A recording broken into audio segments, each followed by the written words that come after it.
Bismillahirrahmanirrahim. Dear student, Assalamu alaikum.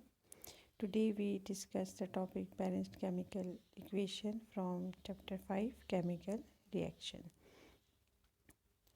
The chemical equation in which the number of atoms involved in reactant sides are equal to number of atoms on product side. Chemical equation जो chemical reaction को represent करती है वो balanced equation तब कहलाएगी जब उसके reactant side के एटम्स जो हैं वो प्रोडक्ट साइड के एटम्स के इक्वल होंगे। हम क्यों केमिकल इक्वेशन को बैलेंस करते हैं? According to law of conservation of mass, matter is neither created nor destroyed during a chemical reaction. Therefore, the number of each atom of element must be equal on both sides of chemical reaction. हमारे पास law है जिसको हम law of conservation of mass कहते हैं। ये law ये बात करता है कि यूनिवर्स में कोई भी चीज़ जो मैटर की फॉर्म में है वो एक फॉर्म से दूसरी फॉर्म में तब्दील तो होती है, लेकिन उसकी जो टोटल अमाउंट होती है किसी भी तब्दीली में आने से पहले और बाद में वो कांस्टेंट रहती है, उसमें कोई भी चेंज नहीं आता। जब कोई केमिकल रिएक्शन होता है, फॉर एग्ज़ाम्पल आप वुड को जलाना चाहते हैं तो आप वुड का वेट लें, जलने के बाद वो चेंज हो जाएगी राख में, वाटर वेपर्स में। अगर हम उसको कलेक्ट करें तो जो वेट उस राख और वाटर वेपर का होगा वही वेट उस वुड का भी होगा जलने से पहले। अगर हम इस प्रोसेस को शो करेंगे तो मीथेन CH4 ऑक्सीजन की प्रेजेंस में बर्नट होकर कार्बन डाइऑक्साइड और वाटर बनाएगा। अगर हम मास कैलकुलेट करेंगे कि कार्बन का क्या था, हाइड्रोजन का क्या था, यूँ इक्वेशन के बाद कार्बन डाइऑक्साइड और वाटर वेपर्स का करेंगे तो वो दोनों हमारे पास इक्वल आएंगे, और वो तब होंगे अगर इक्वेशन बैलेंस्ड होगी। इसीलिए हम इक्वेशन को बैलेंस करते हैं। इक्वेशन बैलेंसिंग के लिए कुछ स्टेप्स हैं जिससे वो बैलेंसिंग करना आसान है। हमें करेक्ट केमिकल इक्वेशन आनी चाहिए। केमिकल इक्वेशन चूँकि रिप्रेजेंटेशन है केमिकल रिएक्शंस की, जिसमें हम सिंबल्स और फार्मूला रिएक्टेंट सब्सटेंसेस के लिखते हैं, तो हमारे रिएक्टेंट साइड पे जो सिंबल्स और फार्मूला है और जो प्रोडक्ट साइड पर हैं वो सही होने चाहिए। You need to determine how many number of atoms of each element are present on both sides. चूँकि हम इक्वेशन बैलेंस कर रहे हैं इसलिए हमें ये बात मालूम होनी चाहिए कि हमारे पास रिएक्टेंट साइड पर कौन से एलिमेंट हैं, उनके कितने एटम हैं, और प्रोडक्ट साइड पर जो हैं उन एलिमेंट्स ने जो नए कंपाउंड्स बनाए हैं या वो मॉलिक्यूलर फॉर्म में चेंज हुए हैं तो टोटल नंबर ऑफ एटम्स कितने हैं। ऐड कोएफिशिएंट बेसिकली वो नंबर्स हैं, वो मल्टीप्लर हैं जो कि हम यूज़ करते हैं ताकि हमारे पास नंबर ऑफ़ एटम्स जो हैं वो इक्वल हों।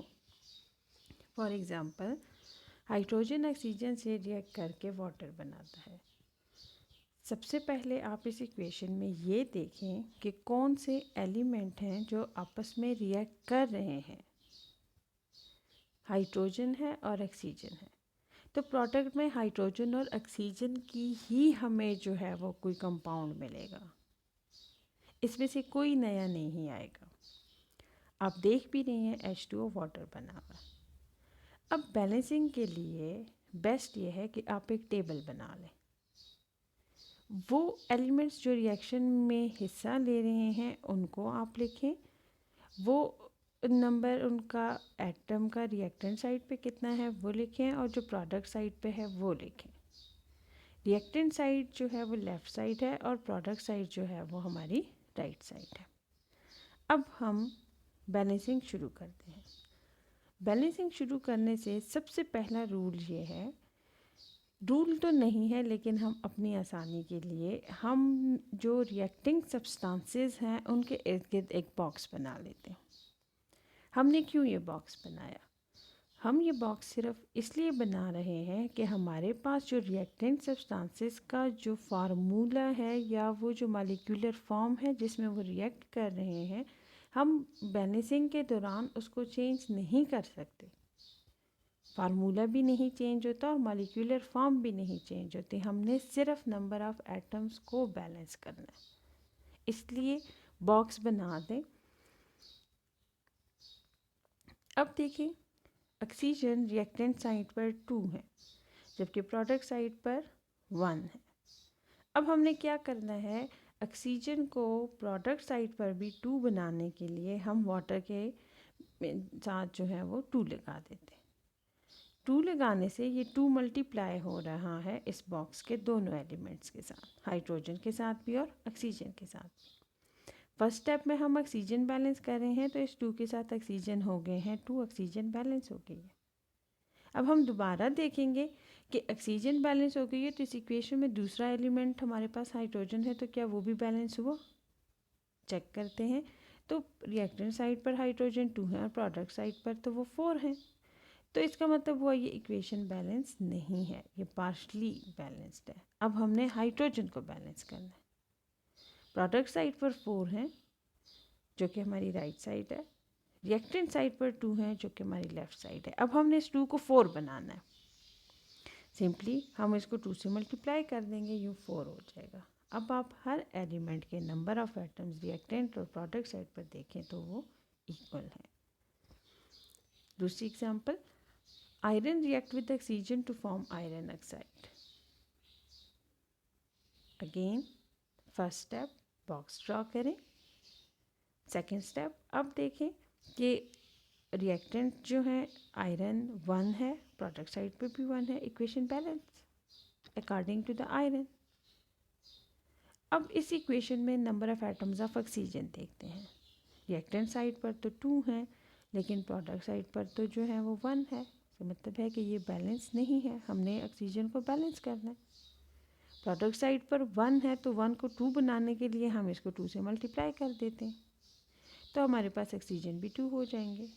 अब फिर से चेक करें क्या बैलेंस है इस 2 के लगाने के बाद।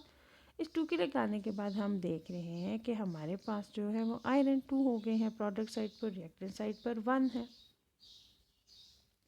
रिएक्टेंट को 2 बनाने के लिए हम उसको मल्टीप्लाई कर देते हैं 2 से। आए अब फिर चेक करते हैं कि क्या हर एलिमेंट बैलेंस है। रिएक्टेंट साइड पे आयरन 2, प्रोडक्ट पे भी 2, रिएक्टेंट साइड पर ऑक्सीजन 2, प्रोडक्ट पे भी 2, इक्वेशन बैलेंस है। Hydrogen molecule react with nitrogen molecule to form ammonia. Element है हाइड्रोजन और नाइट्रोजन, इक्वेशन बैलेंस करते हैं। पहले बॉक्स ड्रॉ करेंगे, उसके बाद हम अब चेक करते हैं कि डिफरेंस क्या है।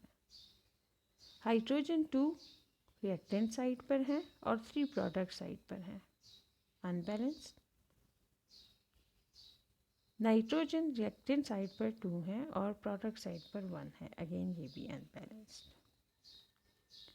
हम स्टार्ट करते हैं नाइट्रोजन से। रिएक्टेंट साइड पे 2, प्रोडक्ट साइड पर 1। 1 को 2 बनाने के लिए हम नाइट्रोजन को मल्टीप्लाई कर देंगे 2 से, तो हमारे पास नाइट्रोजन बन जाएंगे 2। अब इस 2 के बनाने से आप देखें कि हाइड्रोजन हो गए हैं 6। नाइट्रोजन को 6 बनाने के लिए हम इसको मल्टीप्लाई कर देंगे 3 से, जो हमारे पास इक्वेशन की दोनों साइड पर हो जाएंगे ये 6। अब यकीनन आपको इक्वेशन बैलेंस करना आ गई होगी। डियर बच्चों, एट द एंड आपके लिए है क्विज। इसमें आपने इक्वेशंस को बैलेंस करना है। Zinc react with HCl to form zinc chloride plus hydrogen molecule. Calcium oxide react with hydrochloric acid to make calcium chloride and water. Sodium react with sulphuric acid to form sodium sulphate and hydrogen. Aluminium react with iron oxide to form aluminium oxide. Copper oxide react with copper to form copper plus carbon dioxide. This is the end of lecture. Hope so you will understand. Allah Hafiz.